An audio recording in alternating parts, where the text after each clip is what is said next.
Good evening friends. कल हमने average velocity, instantaneous velocity, हमारा बच गया था average acceleration and instantaneous acceleration. आज हम लोग इस टॉपिक को आगे बढ़ाएंगे और एवरेज वेलोसिटी, इंस्टेंटेनियस वेलोसिटी, इन सब पे 2-3 छोटे-छोटे न्यूमेरिकल करेंगे एंड क्या आगे चेंज आने वाला है, कैसे अगर हमको वेलोसिटी दिया है तो हम डिस्प्लेसमेंट कैसे निकालेंगे, इन चीज़ों के ऊपर हम लोग आज बात करेंगे।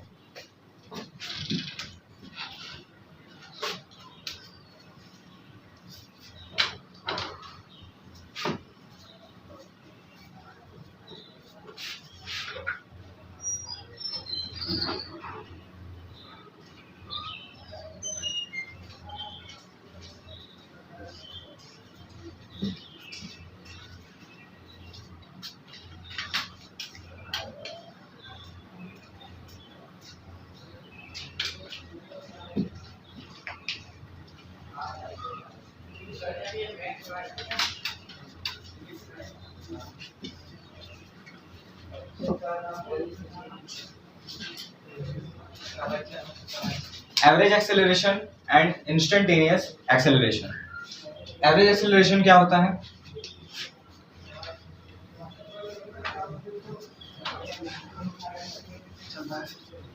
Change in velocity upon change in time, delta V upon delta T. Delta V velocity में change, velocity final minus velocity initial upon T2 minus T1। ये आपका बाद का टाइम है और ये आपका इनिशियल टाइम है। Vf minus Vi upon T2 minus T1।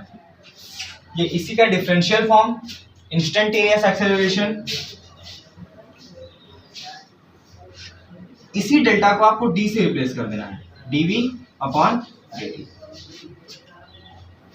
Instantaneous acceleration dv upon dt होगा। और कल हमने बताया था instantaneous velocity ds by dt और dx बाई dt।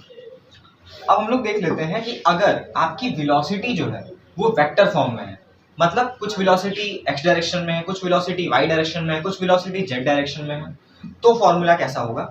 तो फॉर्मूला, अगर आपकी वेलोसिटी 3 डायरेक्शन में है, xi cap plus yj cap plus zk cap, तो आपका जो एक्सेलरेशन है सब में अगर चेंज आ रहा है तो आपका एक्सेलरेशन का इंस्टेंटेनियस एक्सेलरेशन बनेगा dx upon dt i cap, थोड़ी वेलोसिटी x डायरेक्शन में, plus dy by dt j cap, थोड़ी वेलोसिटी z डायरेक्शन में, dz by dt k cap, और वेलोसिटी z डायरेक्शन में। ये आपका टोटल इंस्टेंटेनियस एक्सेलरेशन का फॉर्मूला आएगा। इसी तरीके से इंस्टेंटेनियस वेलोसिटी भी ऐसी ही बनेगी। ये वेलोसिटी है x डायरेक्शन में, ये वेलोसिटी y डायरेक्शन में, वेलोसिटी z डायरेक्शन। आगे बढ़ते हैं।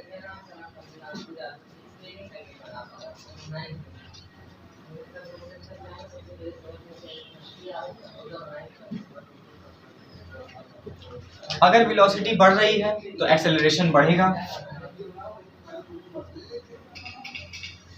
और अगर वेलोसिटी घट रही है तो एक्सेलरेशन नेगेटिव होगा।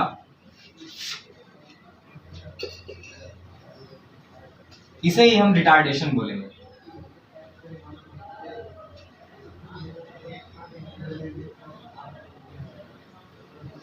इसे ही हम रिटार्डेशन कहेंगे। अब हम लोग, हाँ ये देखिए,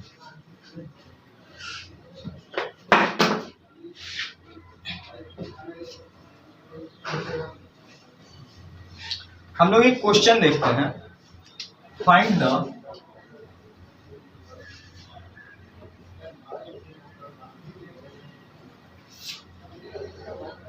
average velocity and instantaneous velocity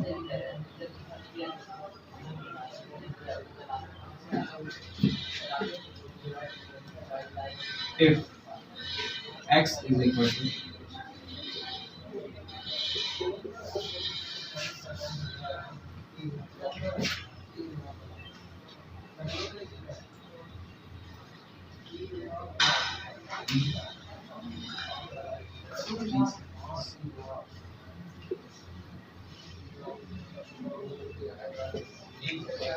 हमें क्या करना है, हमें एवरेज वेलोसिटी फाइंड करनी है। एक पार्टिकल है जो जिसका path t square minus 3t plus 5 इस टाइप से डिफाइन है। आपको 3 सेकंड्स में उसकी एवरेज वेलोसिटी बतानी है और इंस्टेंटेनियस वेलोसिटी बतानी है at t is equal to 4 second, at t is equal to 2 seconds में।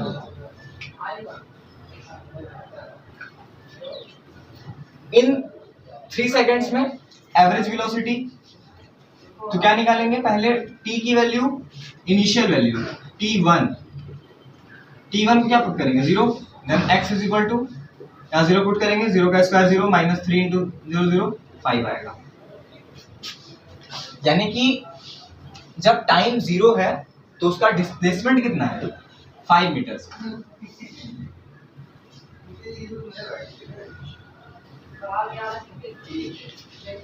जब टाइम 3 सेकेंड्स होगा तो डिस्प्लेसमेंट कितना होगा,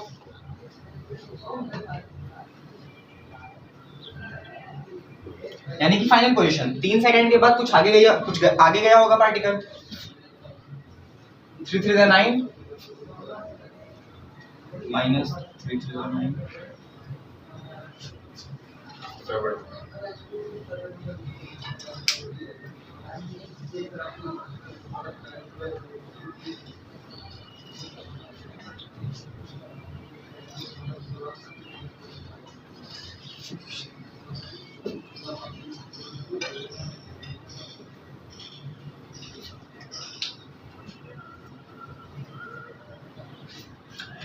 यहाँ पे 3 रखने पे वापस से 0 हो जा रहा है। इसका मतलब है कि उसकी एक्चुअली वो हुआ क्या है, ये जो पाथ हमने लिखी है इसमें क्या हो रहा है कि पार्टिकल जब टाइम 0 था तो उसका डिस्प्लेसमेंट 5 मीटर था और वो 3 सेकंड के बाद वो पार्टिकल घूम के वापस से वहीं आ गया। इसलिए ये जो x यहाँ पे लिखा हुआ है दिस इज नॉट डिस्टेंस, ये आपका डिस्प्लेसमेंट है, इसलिए यहाँ पे अपना 5 मीटर ही आ रहा था।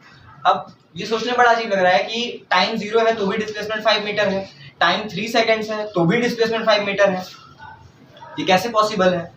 तो ये पॉसिबल है अगर पार्टिकल यहाँ से चलना शुरू किया, ए पॉइंट से, और वो जब टाइम t1 0 था तब यहाँ पे उसका डिस्प्लेसमेंट जो है वो किसी पोजीशन से 5 मीटर था, देन वो घूम करके वापस से वहीं आ जाता है तो उसका डिस्प्लेसमेंट अगेन वो 5 मीटर ही शो करेगा। इसलिए हम क्वेश्चन में थोड़ा चेंज कर लेते हैं। इन 4 सेकंड्स हम लोग एवरेज वेलोसिटी निकालते हैं, देन 4 पुट करेंगे,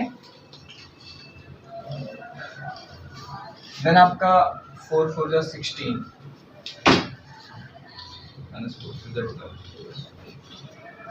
9 मीटर्स आएगा। उसकी फाइनल पोजीशन जो है वो 9 मीटर्स है। देन अब हम लोग देख लेते हैं average velocity.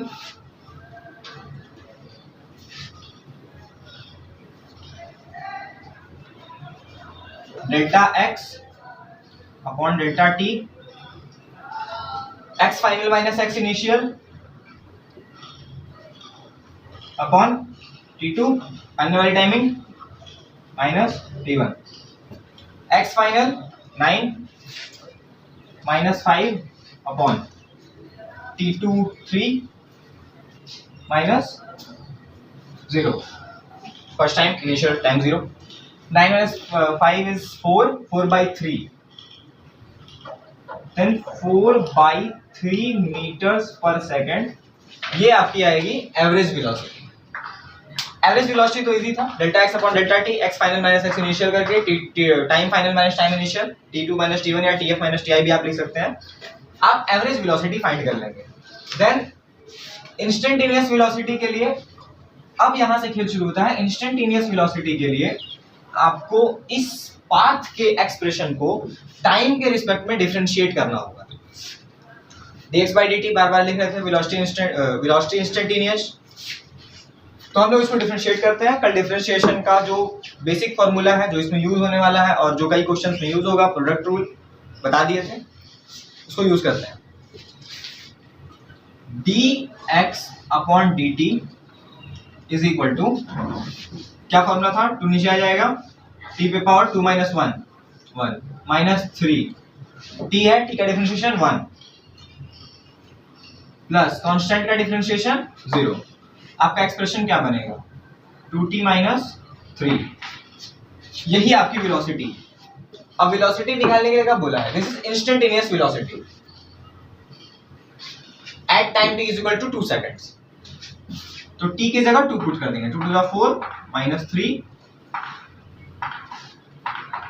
1 metres per second. ये आपकी इंस्टेंटेनियस वेलोसिटी है, यानी कि जब वो पार्टिकल मूवमेंट में था, जब वो पार्टिकल मूव कर रहा था, तो दूसरे सेकंड पे उसकी जो वेलोसिटी थी वो 1 मीटर पर सेकंड थी। यही इसका मतलब है। अब ऐसा ही क्वेश्चन हम लोग देख लेते हैं।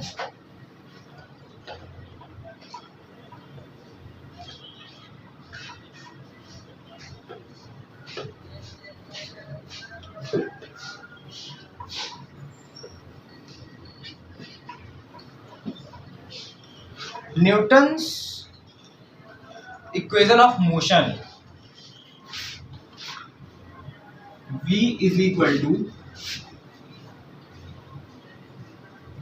u plus at, s is equal to ut plus half at square, v square is equal to, या v square negative v square is equal to, और nth टाइम पे जो डिस्प्लेसमेंट निकलता है Sn is equal to u plus 1/2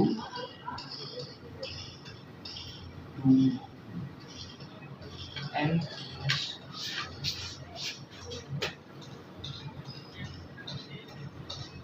nth time पे आपका जो displacement निकलता है उसके लिए ये फॉर्मूला यूज होता है। तो न्यूटन्स इक्वेशन ऑफ मोशन जो है इन तीनों की प्रूविंग होगी डिफरेंशियल फॉर्म से। उसमें आपका जो यूज होगा वो इंटीग्रेशन यूज होगा, तो उसके लिए आपको इंटीग्रेशन आना चाहिए।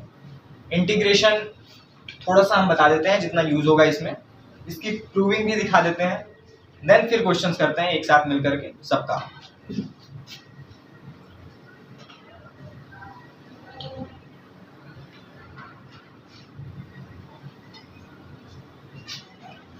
या फिर एक क्वेश्चन देख लेते हैं। क्वेश्चन है the velocity of a particle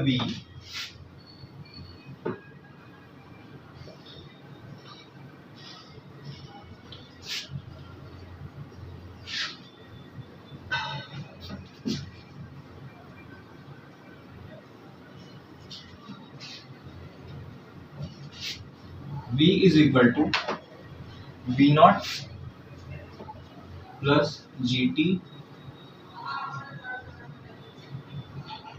plus f t. Find acceleration at t is equal to 3 seconds.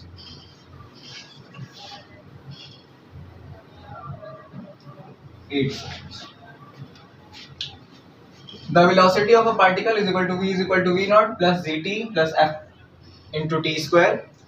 Find acceleration at t is equal to 8 seconds. आपको ये वेलोसिटी दी हुई है पार्टिकल की, ये वेलोसिटी का एक्सप्रेशन है, आपको एक्सेलरेशन फाइंड करना है। एक्सेलरेशन क्या होता है? एक्सेलरेशन इंस्टेंटेनियस आप लिख लीजिए।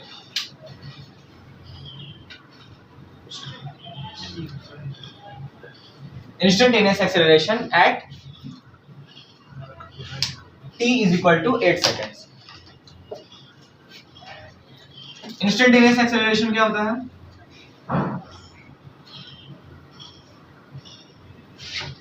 dv by dt। तो इस वेलोसिटी एक्सप्रेशन को हमको टाइम के रिस्पेक्ट में क्या करना होगा? डिफरेंशिएट करना होगा।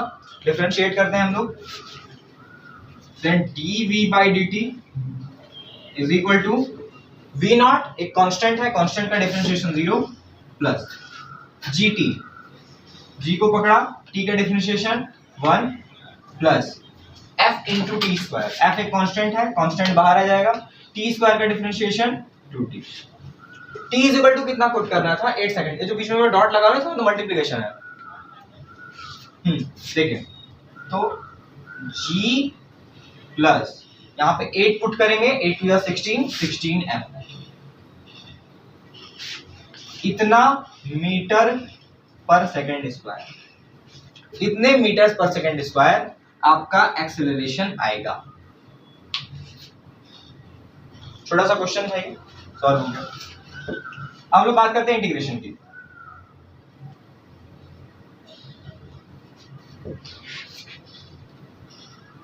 इंटीग्रेशन पढ़ना क्यों है? इंटीग्रेशन क्यों पढ़ना है? इंटीग्रेशन इसलिए पढ़ना है क्योंकि अगर जैसे यही क्वेश्चन था, अभी आपको वेलोसिटी दी हुई थी पर्टिकुलर, क्या दिया हुआ था? v is equal to V naught plus G T square G T plus F of T square. अगर इसी क्वेश्चन में वो आपसे पूछते कि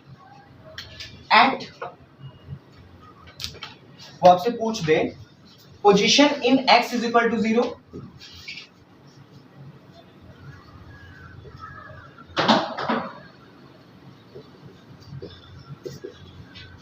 एंड एट, अच्छा करो पोजीशन पूछ रहे, position at t is equal to 3 seconds. वो डिस्प्लेसमेंट अगर पोजीशन इनिशियल से फाइनल तक का, या वो कहते हैं कि v is equal to V naught plus G T square G T plus F of T square था, फाइंड द डिस्प्लेसमेंट।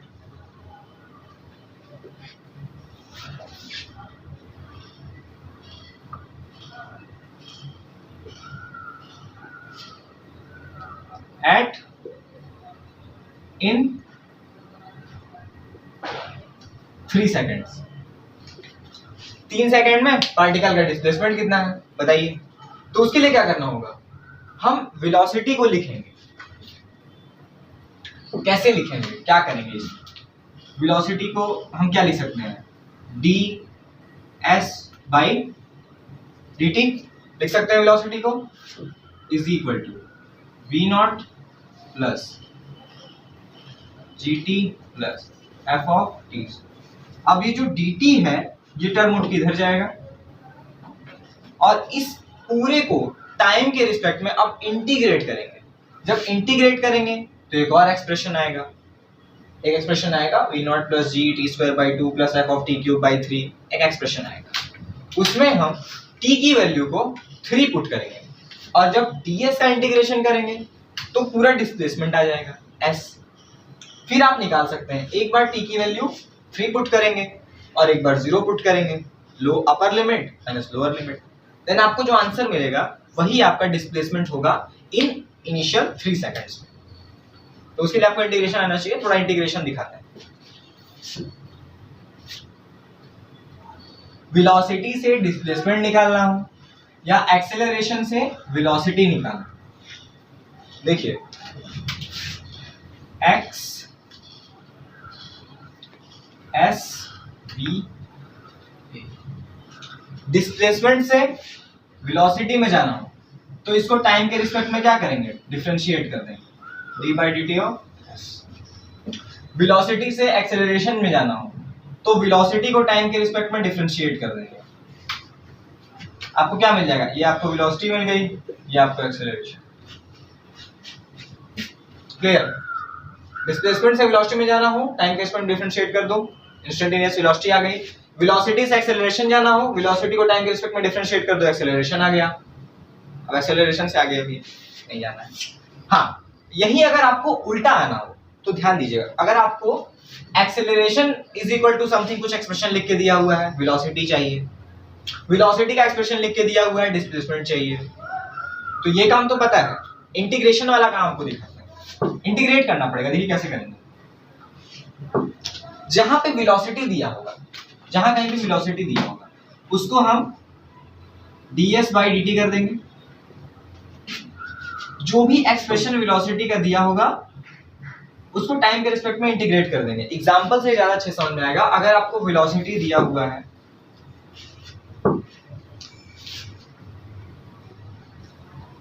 t अगर दिया हुआ है और आपसे डिस्प्लेसमेंट पूछ रहा है तो वेलोसिटी को लिख दीजिए ds by D T is equal to T, उसके बाद ये ds is equal to T, dt को उधर भेजा dt। अब आप इसको इंटीग्रेट कर दीजिए। मान लीजिए v is equal to T में 0 से 3 सेकंड्स के बीच का डिस्प्लेसमेंट पूछ लिया कि 0 सेकंड से जब टाइम 0 था और जब 3 सेकंड था उन दोनों के बीच में कितना पार्टिकल ट्रेवल किया, तो वो निकालने के लिए इसको 0 से 3 तक इंटीग्रेट कर देंगे, 0 से 3 तक इंटीग्रेट कर देंगे।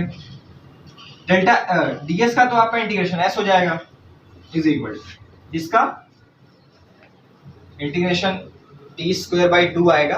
एक बार t की जगह 3 रखेंगे, एक बार 0 रखेंगे, दोनों को सब्ट्रैक्ट करेंगे, आपको एक आंसर मिलेगा।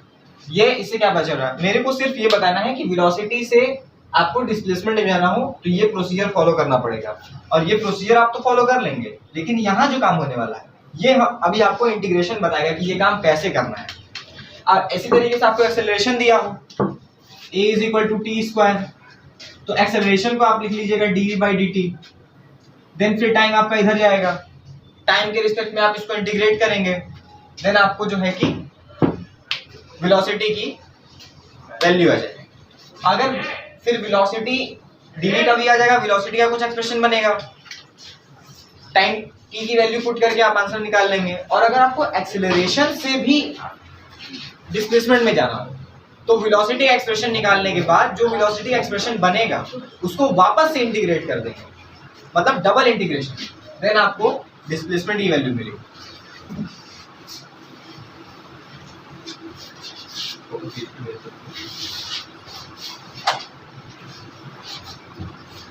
आज का जो टॉपिक है मेन इंटीग्रेशन,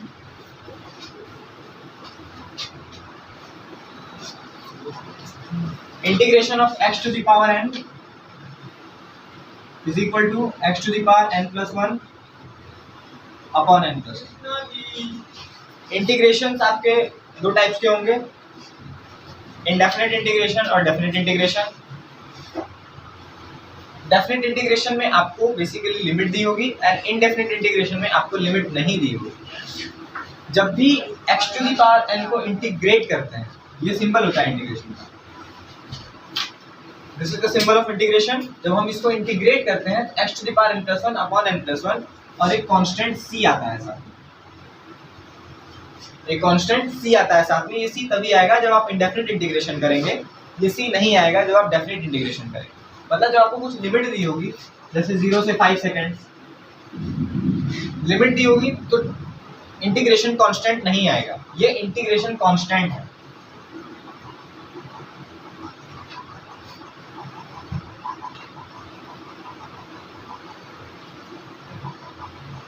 ये आपका इंटीग्रेशन कांस्टेंट है c, i से भी डिनोट करते हैं, c से भी करते हैं।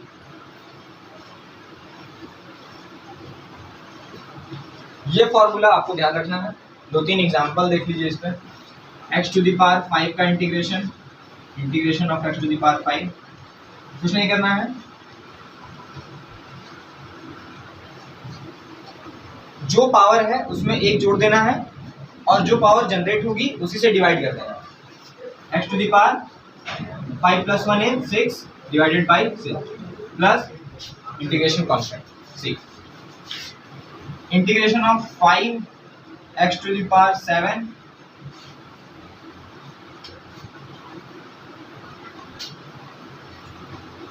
सेम जाएगा, 5 बाहर आ जाएगा, कांस्टेंट बाहर आ जाता है, x to the power 7 + 1 plus integration constant. ऐसा ही इंटीग्रेशन आपको यूज करना है। यहाँ x है, क्वेश्चंस में आपके टाइम के रिस्पेक्ट में होगा, आपको t को इंटीग्रेट करना होगा।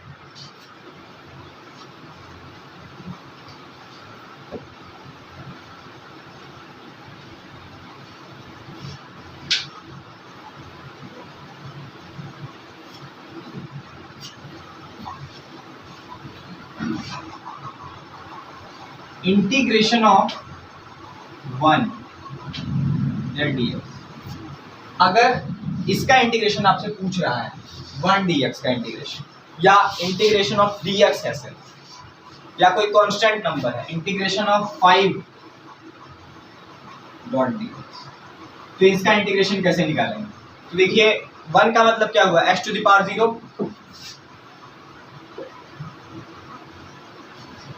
x to the power 0 + 1 upon 0 + 1, तो क्या ध्यान देना है कि dx का इंटीग्रेशन जो है वो x आएगा। ये इंटीग्रेशन कांस्टेंट बार बार लगा दे रहे हैं क्योंकि अभी इंडेफिनिट है, लिमिट नहीं दी हुई है। जब लिमिट यहाँ पे दी होगी, अगर लिमिट आपको यहाँ से 5 से 8 दिया हुआ है तो आप एक बार x की जगह क्या पुट करेंगे, 8 पुट करेंगे, फिर माइनस लगाएंगे, फिर x की जगह 5 पुट करेंगे, आपका आंसर 3 आ जाएगा। देखिए डेफिनेट इंटीग्रल, कुछ डेफिनेट आंसर मिलेगा। यहाँ पे एक वेरिएबल क्वांटिटी है, x की वैल्यू कुछ भी हो सकती है, लेकिन यहाँ पे 3 एग्जैक्ट आंसर आ रहा है।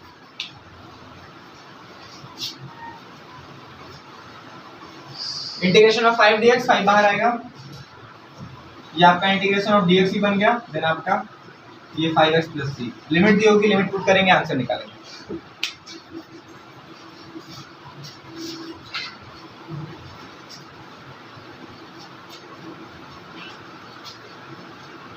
एक छोटा सा चेंज है इसमें कि अगर x टू द पावर में -1 है तो ये फॉर्मूला वैलिड नहीं है। क्यों वैलिड नहीं है, एक बार लगा के देखते हैं। x to the power -1 + 1 upon -1 + 1 is equal to, ऊपर तो x टू द पावर 0 बन गया, नीचे +1 - 1 इज 0। और किसी भी नंबर को अगर 0 से डिवाइड करते हैं तो आंसर इनफाइनाइट आता है या नॉट डिफाइंड आता है। तो इसीलिए ये वैलिड नहीं। x to the power -1 dx का, इसका इंटीग्रेशन अलग होता है। इसका इंटीग्रेशन होता है integration of x to the power -1 को 1/x dx लिख सकते हैं। इसका इंटीग्रेशन आएगा आपका ln x + c। ln x natural log है, log x। मॉड इसलिए लगा रहे हैं क्योंकि जो लॉग है आपका वो नेगेटिव नंबर्स के लिए डिफाइन नहीं करता है और लॉग 0 पर भी डिफाइन नहीं करता है, दैट्स व्हाई हमने मॉड लगा रखा है। लिमिट दी होगी, अगर लिमिट दी हुई है 1/x 5 से लेके 7, तो कैसे आएगा, इंटीग्रेशन कांस्टेंट हटाएंगे, square brackets 5 to 7 log 7 minus log 5। log की property log a minus log b, log a by b, 7/5, ये आपका आंसर बनेगा। तो इस टाइप से इंटीग्रेशन जितना अभी छोटे क्वेश्चंस में यूज होने वाला है फिजिक्स के, इतना सफिशिएंट है। फॉर्मूला ध्यान रखिए, x to the power integration of x to the power n is equal to x to the power n + 1 upon n + 1। थोड़े बहुत क्वेश्चन करिए इस पे।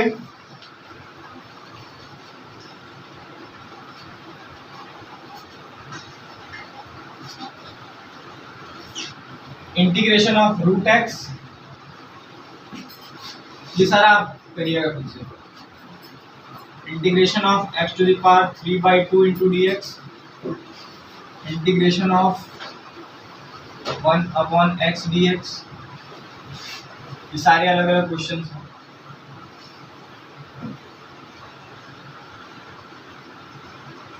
Integration of 7x to the power 7/8 dx, integration of x to the power 5 minus x to the power 7 plus x to the power -1। बारी बारी से सबको integrate करेंगे। इंटीग्रेशन जो है वो प्लस और माइनस में डिस्ट्रीब्यूट हो जाती है। तो ये 3-4 क्वेश्चन जो है, 5 क्वेश्चन हैं, आप इसको सॉल्व करिएगा। देन अपना नेक्स्ट डिस्कशन हम लोग आगे से शुरू करेंगे। अगले लेक्चर में हमारे सिर्फ न्यूमेरिकल होंगे क्योंकि डिफरेंशिएशन और इंटीग्रेशन मेन जो टॉपिक्स थे वो दोनों के जो बेसिक टर्मिनोलॉजीज थी वो मैंने समझा दी।